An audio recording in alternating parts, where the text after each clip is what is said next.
What is up, enthusiasts? It is Cedar Flags here, and welcome back to another one of my videos. So in past videos, I have briefly mentioned empty plots of land in amusement parks, but today I am dedicating an entire video to empty plots of land at amusement parks. And by empty plot of land, I just mean a solid plot of land that is owned by the theme park, which is connected to the park, that would be a good space for expansion in the near or far future. After a lot of research, I realized that a lot of amusement parks have a lot of unused land, and I'm going to talk about it here. So let's just go over a few ground rules before I start. The first rule is the entire plot of land has to be one. It can't be a bunch of scattered plots of land on the edges of the park. It has to be connected. The second rule is that it has to be owned by the park. The land has to be park property and it has to be undeveloped. Now, I chose to look at a bunch of zoning maps and property information for this, and I wanted to determine what land was owned by the parks and what land wasn't.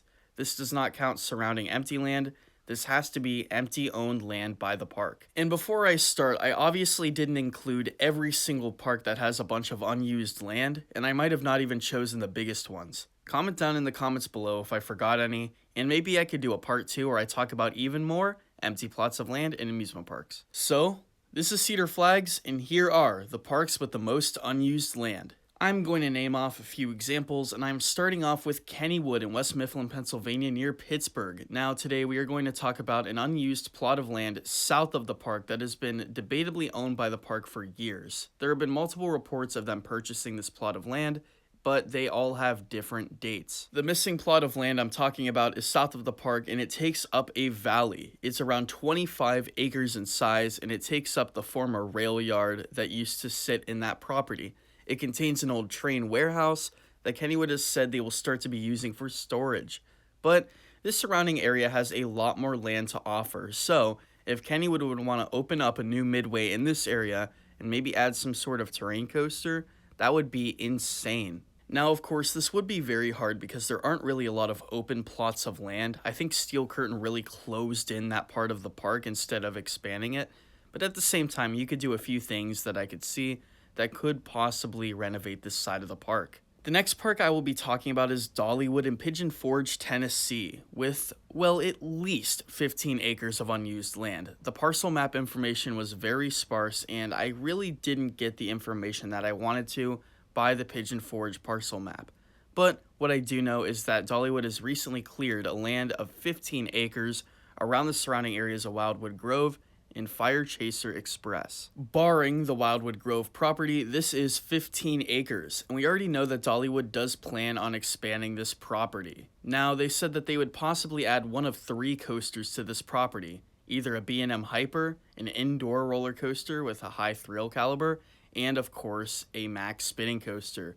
Now, I could definitely see the Max spinning coaster coming, since Dollywood and Silver Dollar City like to exchange coasters a lot, and of course, they added Time Traveler, which ended up becoming a massive hit, so I could see Dollywood getting the same in return. Next up, we have Worlds of Fun in Kansas City, Missouri. Now, this one's pretty obvious if you've ever been to the park. Entering the park, there's this massive empty field surrounding the park, and that is land completely owned by Cedar Fair and unused by Cedar Fair.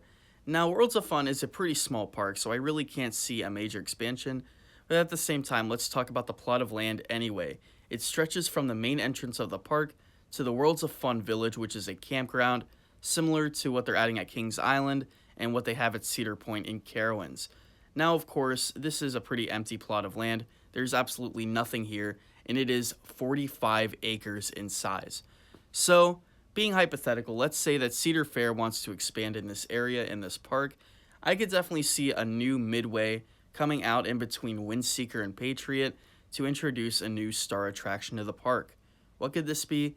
It could possibly be something similar to an RMC Raptor. Nothing too big, but definitely something big enough to change the park. Up next, we have King's Dominion in Doswell, Virginia. Now, this was a major discovery for me. I was looking at the property maps, and I did not realize how far back the King's Dominion property map truly went. Now, let's talk about this. King's Dominion is a massive park within itself, and of course, they have a massive plot of land to replace Volcano the Blast Coaster, but we are not talking about that today. No, we are talking about a massive 85-acre plot of land in the back of the park. This is behind Racer 75 and Intimidator 305, and it stretches, get this, from Intimidator 305 all the way to the former Dinosaurs Alive plot of land, all the way by Grizzly. That's basically the entire backside of the park, completely expanded. And yes, like I said, this is 85 acres in size, so oh my goodness, there is a lot to expand here. Now, here's the thing. Obviously, they're going to focus on the volcano plot of land first, since that was an obvious, iconic plot of land. But if King's Dominion ever runs out of space in the future, I could definitely see them going to this plot of land. Now let's talk about it. It is blocked off mostly by the water park and Twisted Timbers, but if you have a little bit of a water park expansion and then add a massive coaster in Candy Apple Grove, this could really work out fine. Now, like I said, this is a pretty massive plot of land, and even with both of these expansions, I don't see the entire plot of land being filled up entirely. It's way too big. But at the same time, I could see a good majority being filled up by the end of the next decade. Finally, we have a park that doesn't really specialize in much, but we definitely have a park that specializes in unused land. Now, when I was researching, I did not realize how much unused land this park truly had. I knew it had a lot, but oh my goodness, this park has much more than I thought. Of course, we are talking about Marineland in Niagara Falls, Canada. What a weird and bizarre park. I personally have never been, but I know a lot of enthusiasts and YouTubers that have been and have said that it is one of the weirdest and most empty parks they have ever been to. Now, this park has a lot more land than I thought, so let's get into that. Back in the 60s, they purchased all this land and only filled up a small bit of it with an amusement park. The land that's not used, well, that's approximately 900 acres, or 1.4 square miles. That is a truly gargantuan plot of land and completely crushes every other plot of land I was talking about in this video. We just went from King's Dominion, which had 85 acres, to Marineland, which has 10 times that. It's truly insane how much land this park is not used. What basically happened with the park is that they only developed around 300 acres, and the park purchased around 1,200 acres of land, so I just did some simple subtraction, and 1,200 minus the 300 developed acres includes 900 acres. And oh my goodness, you know how big that is? If you look at a map of the city of Niagara Falls, Canada, it is very visible to see the Marineland property. So, what will go in this massive plot of land?